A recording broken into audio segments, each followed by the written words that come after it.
Hey, everybody, welcome to another episode of Butternomics. I'm your host, Brandon Butler, founder and CEO of Butter ATL. And today, got a special guest in the building. I've seen this brother in multiple spaces, from sitting down with him at his office to just the other week, we were walking down the street celebrating the 404 Day Parade. But I would like to introduce you all to Mr. Milton Little, CEO of the United Way of Greater Atlanta. Milton, how you doing, sir? I'm good. I dressed up for you. I got a tie on today. I got a white shirt. So, you have earned this, my friend. I appreciate it. All You know, right. they call this my life uniform. I I I I, understand. I optimize for simplicity because there's so many other things going on. So I dress like a cartoon character most days. Oh, Lord But I have mercy. appreciate you, putting it together because last time I saw you, man, you was out there relaxing a little bit. I had my hat on, had my Live United t shirt on. It was a warm Saturday, and it was a great parade. Congratulations to you for pulling it off, my friend. Thank you so much, man. Like I said, that was 404 day was an amazing weekend, and that parade was my baby. But the team did an amazing job, and I was just, again, we were so happy to see the whole city come out and celebrate. That's an idea that I had. I always kind of joke and tell people, well, not joke, but I used to ride up and down Peachtree Street when I was growing up, and kind of like say, I'm gonna do something in these buildings one day. So, like I told you, man, I shed a little thug tear out there when Oh, I no, saw I those saw people it. lined up. I saw it. You were walking around like a new papa. Yeah. Only thing missing was a cigar. You know what? Next year. There you go. That's okay. Next year. Well, look, Milt, I appreciate you pulling up, man. CEO of the United Way of Greater Atlanta. Let me start this off and ask you. A lot of people know the title of CEO, but like when people ask you what that is, what do you say you do? I have the awesome responsibility of leading, if not the largest, and one of the largest United Ways in the United States. Hmm. It's an organization that's built around the idea that ordinary citizens can be the architects of a just and equal community. If they pull their vision together, pull their dreams together, pull their energy together to solve the community's most important challenges. People know us for the workplace campaign, but that's how United Ways have raised money. That's not exactly what they do. Hmm. And what they do is really build strong communities. And my responsibility is to engage with donors, to engage and lead the staff to do the important mission driven work that inspires us every day. Hey, man, that's beautiful. But look, I've seen some throwback photos of you at Morehouse now. So we got to talk about how you got here in that path. But like, what was young Milton like back then? Because you're not originally from Atlanta. I'm not originally from Atlanta, and here's what I tell young people all the day, every day. I was not born in this suit, and so yes, I was a young man like everybody else. I grew up and was born in Queens, Hmm. raised in Brooklyn, and the family moved to Roosevelt, Long Island, the home of Julius Erving, Howard Stern, Eddie Murphy, Okay. and so those are the folks that we all knew growing up. And I played ball like everybody else. I was a really good student, Yeah. so always did well in school. But if my mama was still alive, she'd tell you I was a knucklehead like every other kid. I got more spankings than the law would allow today. They'd have called DIFUS on or defects on my family. But it was a strict family. Father's roots were West Indian, so Jamaicans don't take nothing from knucklehead kids, and I gave them plenty to work with. And you said you mentioned like your parents were involved in the civil rights movement a Yeah. lot growing up. Like, how did that influence who you became? There was a Northern civil rights movement Hmm. that most folks don't pay attention to. My father and mother were actively involved in the NAACP and the Congress on Racial Equality. If the meetings weren't happening in my house, they were happening nearby. Yeah. I'm old enough to have made signs for all of the people who were leaving Long Island going to the March on Washington. Okay. And so that's the presence that we saw. My parents really understood unions in New York that were not integrated. Yeah. They understood school systems that did not serve Black people well, and they were actively involved in working that. So, as a young man, I saw it. I was exposed to it. They taught me the principles of social justice, and they became part of my DNA. Yeah, I think, again, getting exposure to that kind of stuff early on, it's always interesting because you don't really realize how much it might influence you.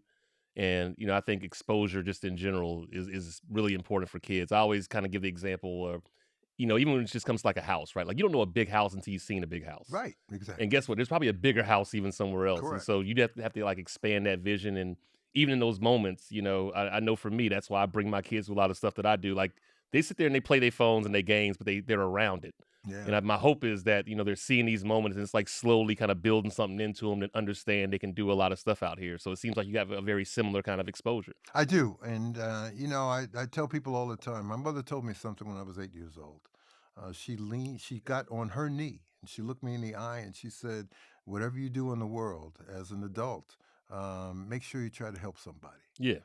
And I don't know that she thought that that was going to become sort of my mantra over my life, but it was one of those things that had a pivotal, meaning for me. Hmm. And every career decision I've made has been viewed through the lens of, is this ultimately about me or is it about me helping somebody? That's great, man. So what brought you to Atlanta? Was Morehouse the first thing like that you decided to come down here for? Morehouse was the first thing that got me here a Hmm. long, long time ago. I never applied until after I was accepted.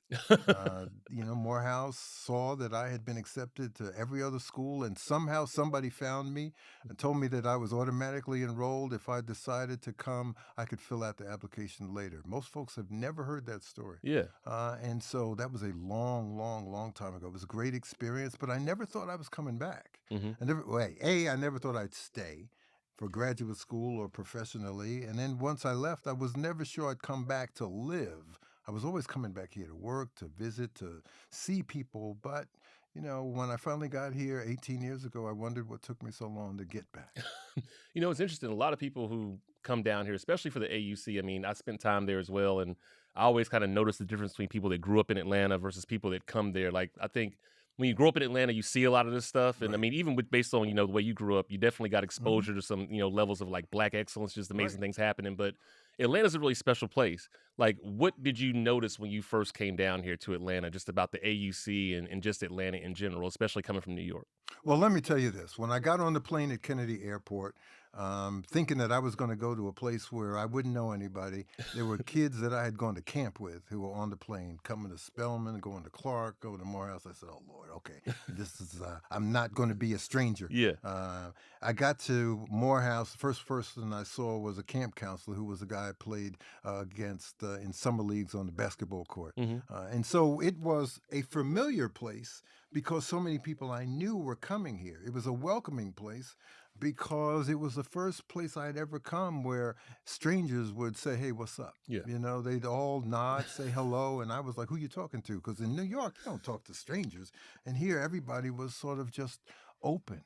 When I came back here 18 years ago for the job and realized how many folks were in Atlanta from someplace else, it was a reminder of both how welcoming Atlanta is, but how important people felt it was to have you feel a part of the community as quickly as possible and to get engaged as quickly as possible. So it was then, and it has always been for me. A place of welcome and a place of expectation that if I got a skill or a talent, here's a place I can deploy it and have it deliver its the highest and best good. Yeah, man, that Southern hospitality is a thing. Like, I don't really trust anybody that doesn't give me the nod if I'm walking down the street, right? Hey, no, I absolutely. expect it You're right. back. You're right. So, look, United Way is celebrating 120 years, Yeah. and that's a big thing. Like, what goes through your mind when you think about that kind of legacy, especially as the CEO of United Way of Greater Atlanta? 120 years started off by a young attorney named Joseph Logan in 1905 in the middle of an ice storm. Got a bunch of his friends together to help people who were shut in from this ice storm at risk of death. Uh, and so it was the reminder that one person can make a big difference. Yeah. And in the company of friends and others who share the same values, share the same passion, you can make a big difference. And that's the tradition that I feel inspired to maintain. How do I get folks like you, Brandon, and others to feel like United Way is a place where they can be their best selves Yeah. and deliver value to the community and be inspired by other folks who have the same kind of motivations? And so you can't help but feel good about getting up for that mission and putting your head on the pillow every night knowing that somewhere, somebody across greater Atlanta is better off for something I had a part in being responsible for that day Yeah, and I mean, you're the first black CEO of United Way, in Atlanta. in Atlanta, and you've made all these great things. But one thing I wonder about, especially when you reach that level, is I always say you can only kind of connect the dots looking backwards, right? Like, Correct. what? Steve Jobs said that, Yeah, brother. yeah, okay. You know what? I like that. You did say that. But Yeah. when you think about it, right? Like, how did you end up in this role in the first place? Like, how does a person end up as CEO of United Way of Greater Atlanta? See, long time ago, I said I wanted to run a large nonprofit. Okay. I was agnostic about what kind of nonprofit it was. But then I look back and say, to the point we just made, everything I did previously led me here. I worked in New York City government, so I learned how government works. Hmm. I worked in public policy fields and learned how the levers of public policy and legislation work. Worked in corporate philanthropy and understood philanthropy, but also understood how corporations define how they want to engage in community, Yeah. inspire the volunteerism of their employees, run employee giving programs. And so when you look at each one of those individual skills, they're all a part of what United Way is all about. So it feels like I've been apprenticing for this job for a very long time. And it just and you got the opportunity to finally, because again, like a lot of people don't even necessarily. I think that doesn't come up often. Like people might say they want to be a CEO, but you sound very intentional about wanting to be a CEO of a large Yeah. nonprofit. What Yeah. what inspired that? I was always inspired by change agents. Yeah. I was always inspired by organizations that were serving the community. I knew that I did not have the spirit or the capability to be a direct service person. Hmm. I'd done some of that when I was in grad school, and that's hard work. And I was too easily frustrated by my clients not seeing the world that I wanted them to see Yeah. or behaving the way I wanted them to behave as we charted a path from where they were to where they hoped they wanted to be. But I could be in an organization whose responsibility was to create an environment in which those direct service people could be their best selves and accomplish their personal missions. And so it moved me to organizations that were doing that kind of work, Yeah. whether it was the National Urban League or whether it was United Way in Boston or here in Atlanta. Okay. And as the CEO, you're responsible obviously for the organization, but also really like the strategic vision Yes. of the organization. Like, what footprint, what thumbprint did you really want to leave on United Way of Greater Atlanta when you came in? You said, "I'm going to come in, I'm going to get in this role, but my impact is going to be what?" United Ways have been operating in the United States since 1887. Hmm. And for more than 70 years have really placed their priority on workplace campaigns. People in workplaces like Delta or Coca-Cola who would give in an employee campaign. Hmm. The world's changing. Companies are changing, and workplace campaigns are changing. So the thumbprint that I wanted to leave was, could I be part of an organization that was making strategic shifts in how it positioned itself in community and how it raised money to be relevant to a world that is very different from post World War II when the workplace campaign was at its heyday. Yeah. Now, right now, Atlanta's ranked 50th in economic mobility, and that's a pretty tough stat to kind of hear. But like when you Yeah. when you sell those numbers, how did it hit you for the first time? It was United Way's done great work Yeah. in Atlanta. We have raised lots of money. We have supported great organizations. Each one of those organizations made a difference. But that statistic that if you're born in Atlanta poor, Hmm. you've got less than a 5% chance to escape poverty by adulthood. The promise we make to poor kids in Atlanta is if you were born poor in Atlanta, you stay here, you're going to die poor. Yeah. And that was just not something I could handle. That was just not something United Way could stand behind. And so, we've pushed the organization to try to be at the forefront of the community's change agenda that gives more than a fighting chance to poor kids who look like you and me primarily, Hmm. and who deserve the same chances that you and I had to be the best people we could be, doing the best work we can do, and do it for others. Now, people always joke and say, "Atlanta, we full." Yeah, You know, I can tell by the traffic. I don't know, it's getting close, but there's a lot of people down here. I mean, there are. again, as somebody that grew up out here, I could definitely tell the Sure. difference when I get on the freeways. It's like, Right. man, rush hour keeps starting earlier and earlier. And even with that, like United Way has evolved a lot with Atlanta. But like, what are some of the things you've seen the organization do to shift alongside the city's like growth and challenges over the years? We have expanded. When United Way first began, it was a downtown organization. Hmm. It's now in 13 counties across greater Atlanta. Roughly half the state's population is covered by the work that we do. And so that geographic spread is wide. It's a much more racially, ethnically, and gender diverse organization. We've got LGBT staff, we've got LGBT affinity group that works with United Way. And so we try to be as present in the community as it evolves as we can be and represent that diversity at the board level, at the staff level, at the volunteer level. And tell us about Career Ready. Like, I know that's a big program that you all have. Like, what's the goal behind that program, and how does it help shift these mobility numbers for Atlanta? Career Ready is one of the important strategies that's in place to address that social mobility issue. Yeah. There's a lot being said about college being unaffordable for most people, or that not every person needs to go to college. And both of those are true. But that doesn't mean that folks need not be prepared for careers and career advancement and opportunity. And so Career Ready is designed to provide youth apprenticeship opportunities for young people, uh, basically between the ages of 18 and 24.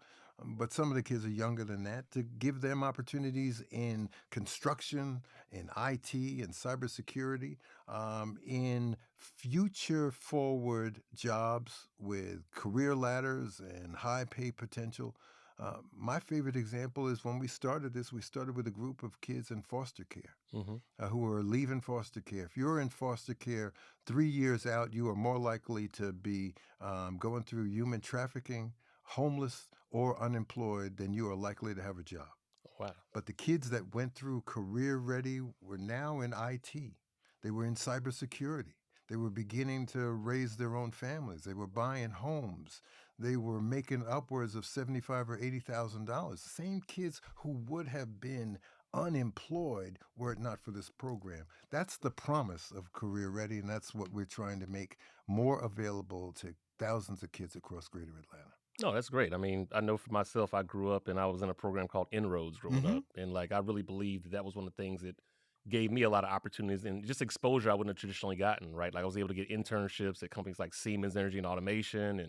And it was funny when I look back on it, my friends were, look, I had my summer jobs. I Yeah, used to work sure. at Sears selling Yeah, yeah, shoes, and I made yeah. good money at Sears No, selling hey, shoes too. But right. the opportunity to kind of work in that space earlier, I think kind of really kind of helped get me on my path in technology back then a lot earlier. And so those programs are interesting and really important. But What are- what you said is key. It is about opportunity. right. It's people will say that kids are lazy, they don't want to work.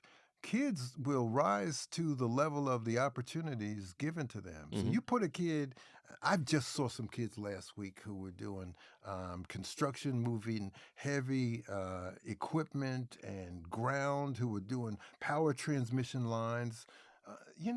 These are kids 18, 19, 20 years old. It's about giving the kid an opportunity, and they'll show you what they're capable of doing. Absolutely. What are some other programs that people might not understand that Greater United Way has? Let me start that over. What are some other programs that United Way of Greater Atlanta has that maybe people don't know about, or you think can also are also super impactful?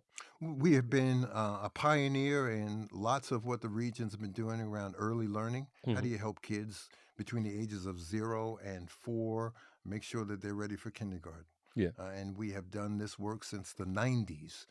And I'm excited about the partnerships, and I'm excited about what we have seen as we have tried to be part of that vanguard of folks that are making sure that kids are reading on grade level by third grade, performing math appropriately, and ready for graduation. We've also been the backbone for the Regional Commission on Homelessness to address the unhoused challenge that exists across Greater Atlanta and especially in the city of Atlanta. And so, on the big issues that we as community people face every day, United Way's been at the forefront of most of the public response to them. That's great, man. Now, when it comes to running an organization, obviously the CEO, you're responsible for the culture of the organization. Yes. But I got to ask, especially as a leader, because I've done a lot of leadership training over the years, but I also know you're into jazz. Oh, yeah. So when it comes to your leadership style, you like more Miles Davis, more Coltrane. Like, how would you kind of define your leadership style in relation to jazz? That's a great question. I'm probably a little more Coltrane Okay. than Miles. Miles would get on the stage and turn his back on you and cuss you out, even if you were the audience and paying audience. So I'm not going to do that.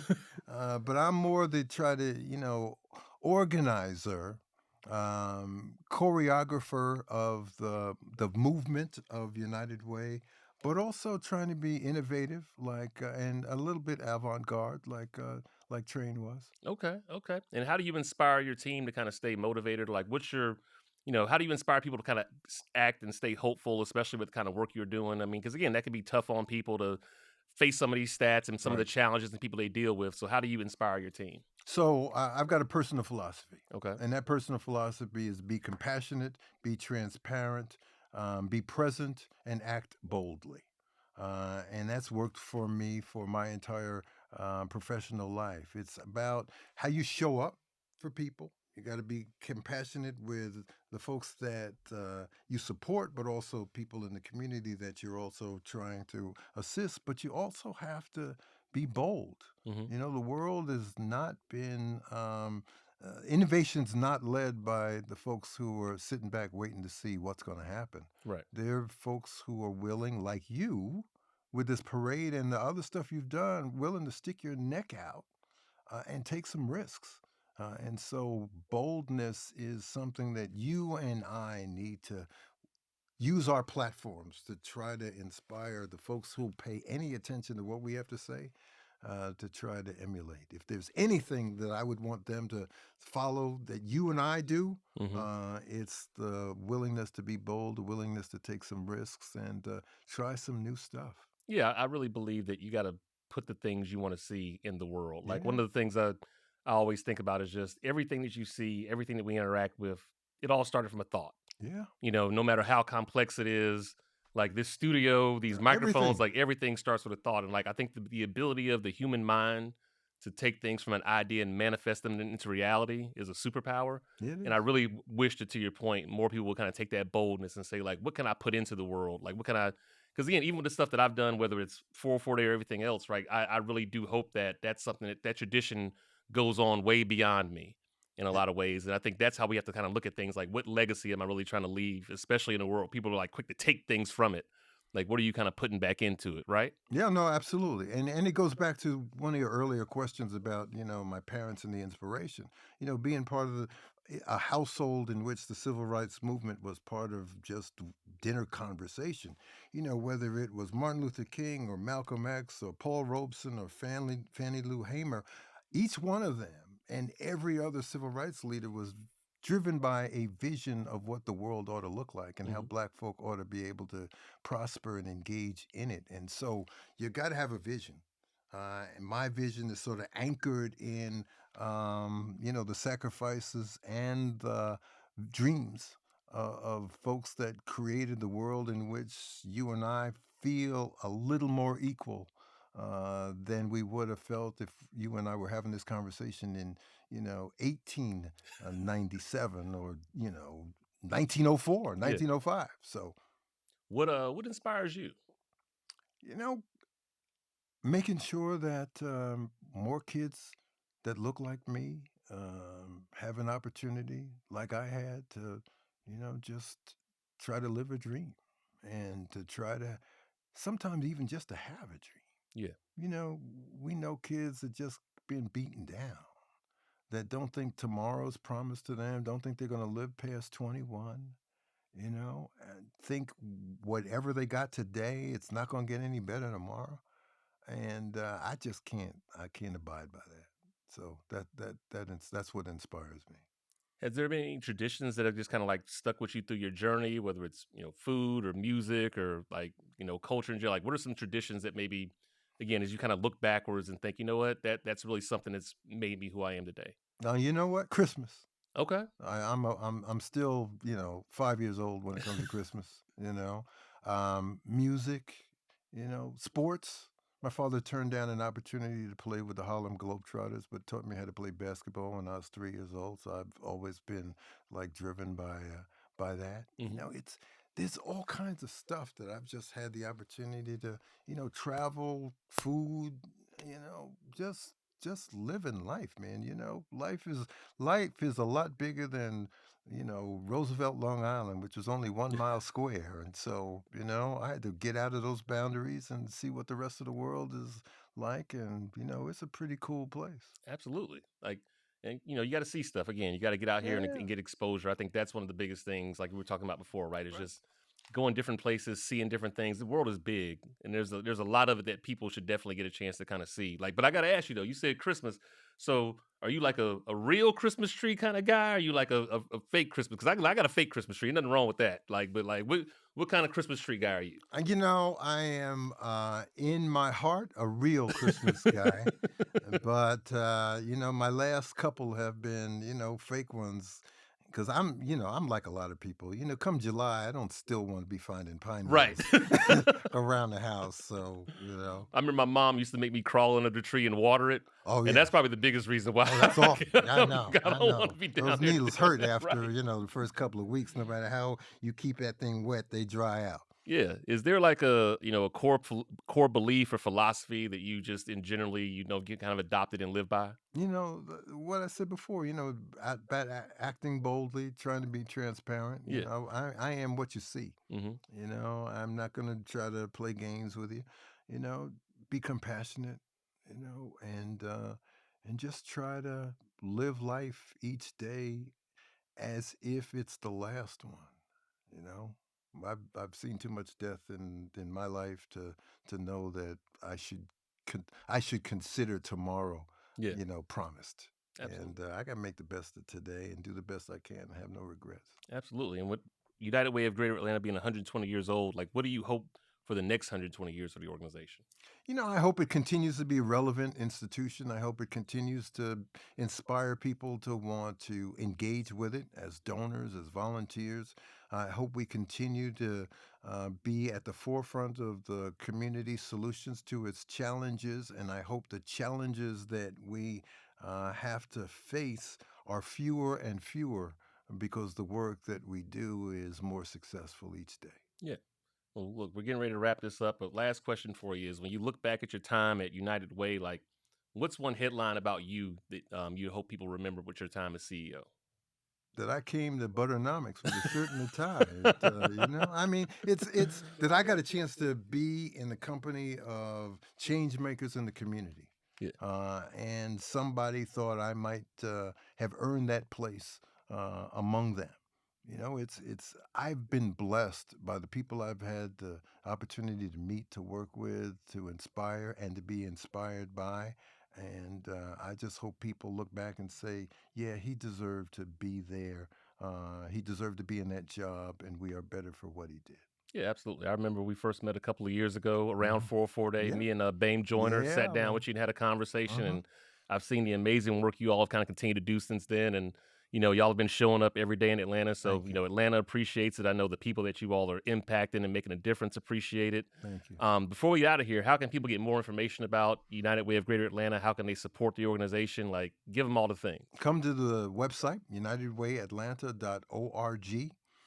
If you're a person out there who's in some kind of challenging circumstance, you need some help, you can just reach us at by dialing 211. Okay. And that is our information and referral helpline that's designed to help people address any human service challenge that they face. And so 211 or unitedwayatlanta.org, and that'll get you started on your road to learning more about United Way. Absolutely. Well, Mr. Milton Little, CEO of United Way of Greater Atlanta. We appreciate you pulling out the Butternomics. Thank you for the time. Thank you for the suit and tie. Now, You brother, look, you get, I no, appreciate it, man. no, no, no. I have to lift up to the level of the conversation that I knew I was going to have. Good to see you, Brandon. Hey, man, thank you so much. And that's it. We out. That's the pod, y'all.